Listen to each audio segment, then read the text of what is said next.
Dear students, we'll continue from where we left off in the previous video. We'll now try to first prove the reweighting function proposed by Johnson is going to satisfy the two required conditions, which are for all pairs of vertices, a path P is shortest path for both weight functions W and W cap, which is the reweighted function. For all edges u comma v, the new weight W cap of uv is non-negative. The definition W cap of uv is equal to W of uv plus h of u minus h of v is a function that has been proposed by Johnson.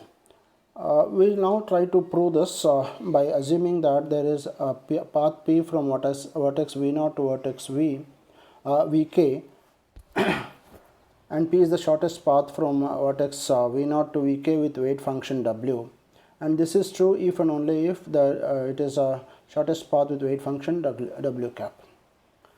Then W of P will be the shortest distance between V0 and Vk, and W cap of P will be the shortest distance between V0 and Vk, that is represented by delta of V0 comma Vk and delta cap of V0 comma Vk. Now let us start with the path in the reweighted weight function W cap of P, which is nothing but the summation of weights of all the edges in that path, that is summation I varying from 1 to k W cap of Vi minus 1 comma Vi. Now substituting for the Johnson's formulation, we write W cap of Vi minus 1 comma Vi will be equal to W of Vi minus 1 comma Vi plus H of Vi minus 1 minus H of Vi. Now distributing the summation across all the three terms, we have a summation of I varying from 1 to k W of Vi minus 1 comma Vi, summation of h of Vi minus 1 minus summation of h of Vi.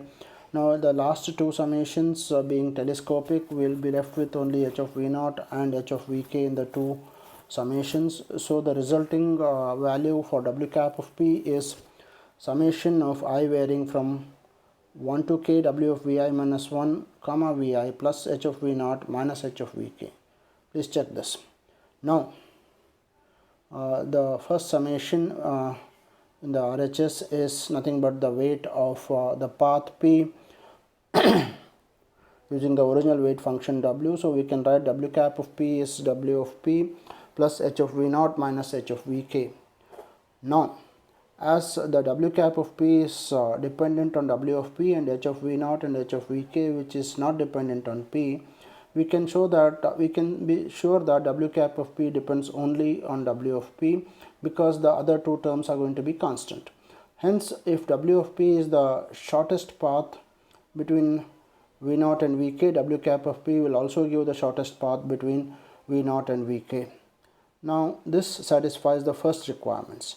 Now let us try to prove the second requirement, that is W cap of uv is greater than or equal to 0 for all uv. For this, Johnson suggested that we define a new graph G from the given graph G is equal to V comma E.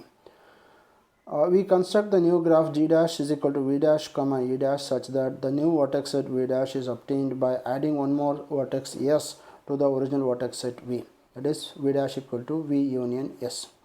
The new edge set E dash is obtained as by adding a set of edges from S to all the vertices V to the original edge set, that is E dash equal to E union S comma V for all V belonging to V. And we also extend the weight function W such that weight of S comma V is equal to 0.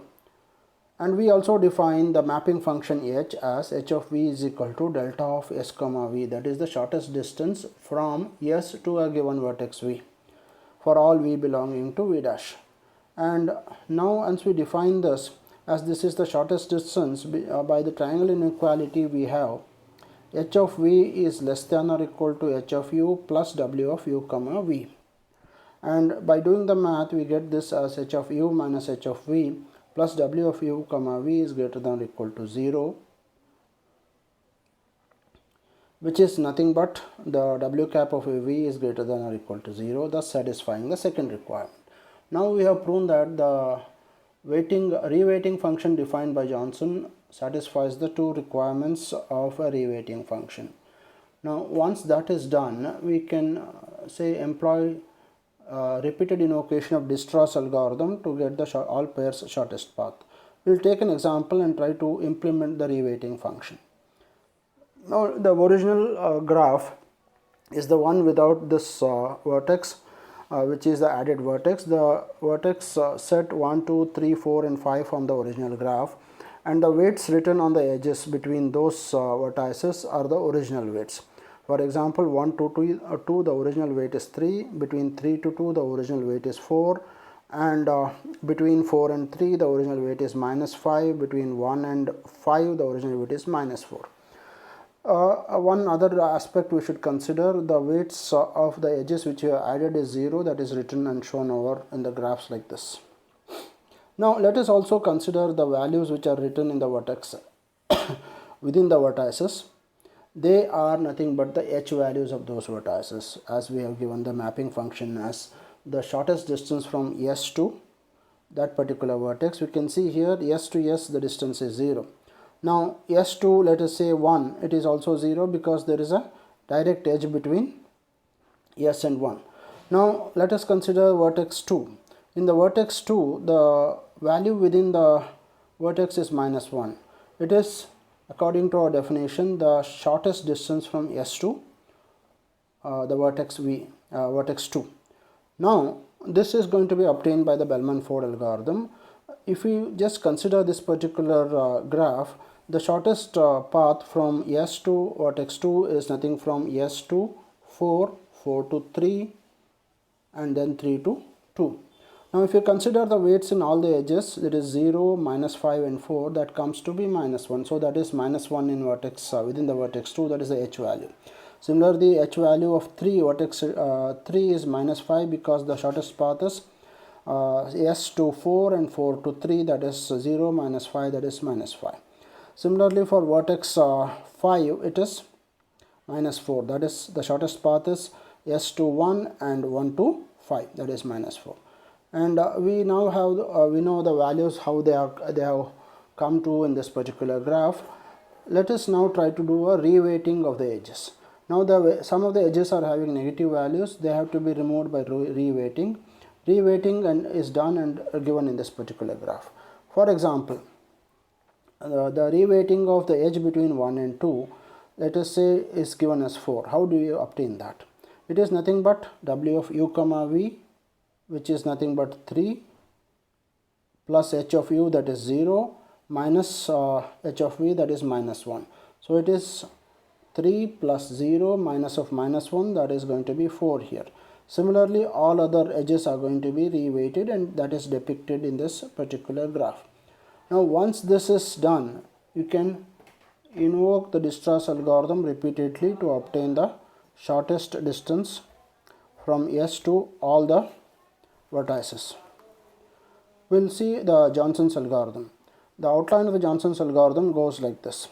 Initially, we compute a new graph G dash as G dash dot V is equal to G dot V union S, that is the new vertex which you are going to add.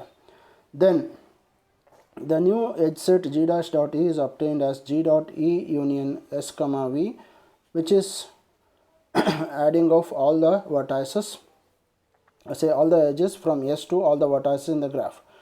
We add weights to this particular added edges as 0, that is W of S comma V is equal to 0. Next we run the Bellman-Ford algorithm, and if the Bellman-Ford algorithm returns a false value, then the graph contains a negative weight cycle and we cannot proceed further and obtain the all pair shortest path. If it doesn't return false and it returns true, then we go to the else part of this algorithm. Here, that is in step number 4, here for each vertex V, we have to calculate the value of h of v, which is already obtained as delta of s comma v by the Bellman-Ford algorithm, and that gets stored in the set of values h of v.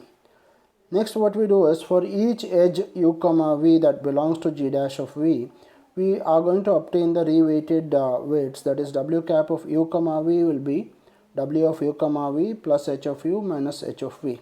So now we have the reweighted graph available.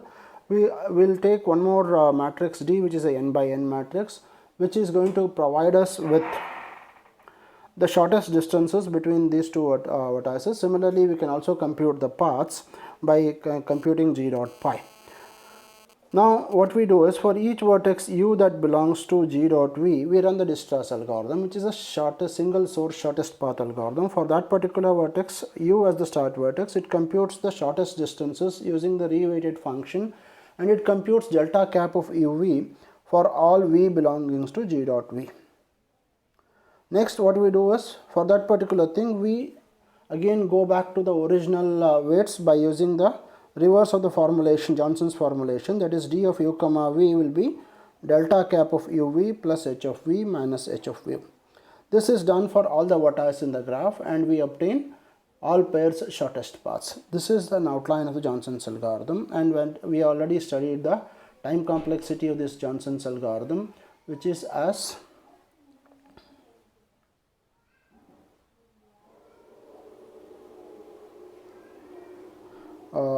we go of v square log v plus v, and for very sparse graphs it will be v square log v. Now we will try to see how this invocation of Johnson's algorithm will result in the all pair shortest path. For the graph which we have seen as example for reweighting, this figure shows you the invocation of Dijkstra's algorithm repeatedly for each vertex. First, vertex number 1. So there are two values now in the vertex shown here. The first value talks about the weight with the reweighted function, and the second value talks about the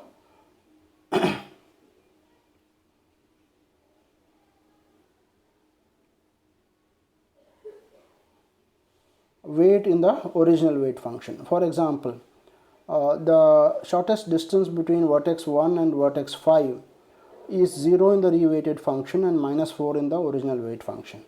Similarly, the shortest distance between 1 and 2 is 2 each in both the original as well as the reweighted function.